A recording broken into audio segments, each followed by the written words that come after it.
Hai guys, balik lagi di channel ini. Kali ini kita akan membahas tentang teori hubungan internasional. Mungkin kedengarannya berat ya, tetapi tenang aja. Aku bakal menjelaskan dengan bahasa yang mudah dipahami. Jadi stay tune ya.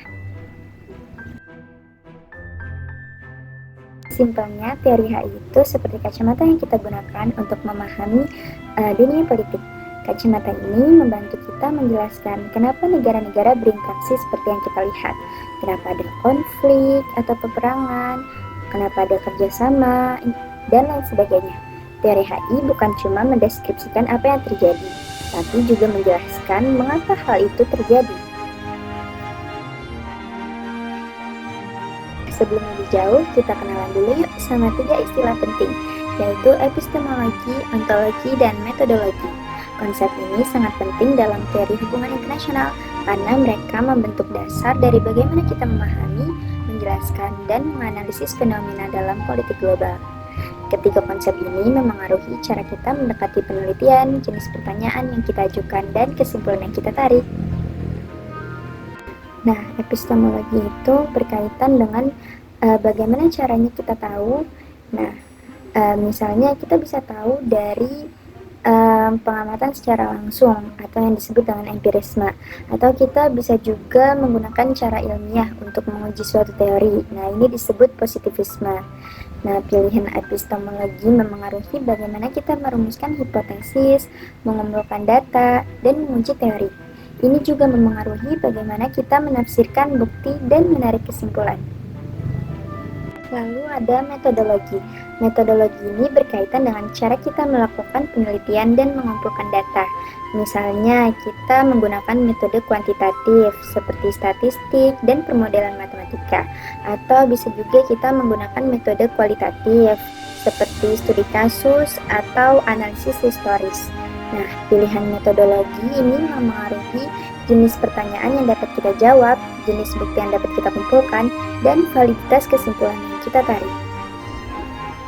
Lalu, ontologi. Ontologi berkaitan dengan sifat realitas dan asumsi dasar kita tentang dunia.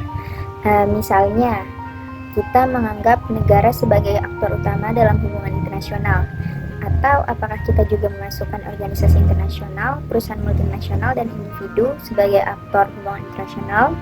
Nah, pilihan ontologi ini memengaruhi bagaimana kita memodelkan interaksi antar aktor, mengidentifikasi penyebab dan akibat, dan memahami dinamika sistem internasional. Nah, awal mulanya ribuan tahun lalu muncul pertanyaan klasik dan mendasar tentang hubungan internasional, seperti mengapa perang bisa terjadi dan bagaimana cara mencapai perdamaian dan sebagainya yang sudah dipikirkan oleh para negarawan serta warga negara biasa. Lalu di era globalisasi, bidang HI ini semakin relevan, di mana koneksi antar negara semakin intensif dalam bidang ekonomi, sosial, politik, budaya, dan lingkungan. Globalisasi membawa dampak positif, seperti perdagangan atau investasi.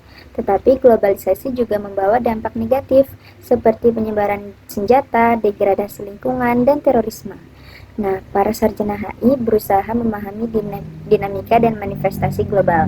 Nah, seiring berkembangnya waktu, bidang HI menjadi sangat kompleks dan melibatkan berbagai disiplin ilmu, seperti sejarah, ilmu politik, ekonomi, psikologi, sosiologi, filsafat, dan hukum. Lalu, muncullah perdebatan utama. Yang pertama ada perdebatan realis versus idealis. Nah, perdebatan ini muncul setelah Perang Dunia ke-1. Kenapa? Karena realisme yang menyindir idealisme karena terlalu optimis soal perdamaian. Lalu perdebatan utama yang selanjutnya ada tradisionalis versus behavioralis. Nah, di tahun 60-an muncul perdebatan tentang metode apa yang paling tepat untuk mempelajari HI. Nah, tradisionalis ini bilang kalau kita harus pakai sejarah dan filsafat, sedangkan menurut behavioralis kita harus menggunakan metode ilmiah. Nah, lalu debat utama selanjutnya adalah positivisme versus alternatif. Teori hubungan internasional itu sangat penting. Kenapa? Karena bisa membuat kita memahami dinamika dunia, dan kita juga bisa menjelaskan tentang bagaimana perang itu terjadi dan bagaimana cara mendamaikannya. dan juga bagaimana globalisasi itu terjadi. Lalu selanjutnya teori ini juga bisa membuat kita memprediksi tentang tindakan-tindakan apa yang dilakukan para aktor-aktor negara dalam menyikapi suatu isu hubungan internasional.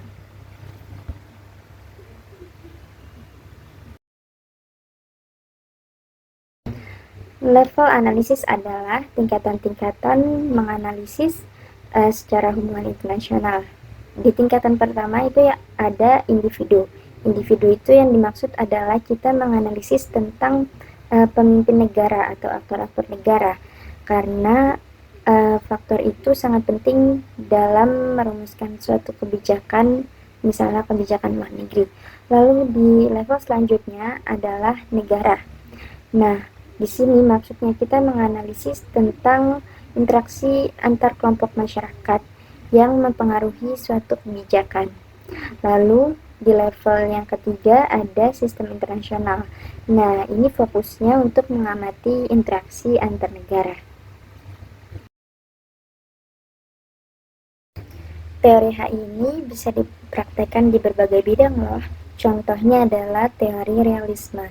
Nah, teori realisme ini bisa digunakan untuk menganalisis kekuatan militer serta menganalisis tentang keseimbangan kekuatan. Lalu ada juga teori liberalisme. Nah, teori ini untuk menganalisis kerjasama antar negara. Lalu selanjutnya ada teori konstruktivisme. Ini bisa digunakan untuk mengerti tentang peran norma sosial. Lalu selanjutnya juga ada teori kritis. Nah, kalau teori yang satu ini digunakan untuk mengkritik struktur global yang gak adil. Nah, kesimpulannya,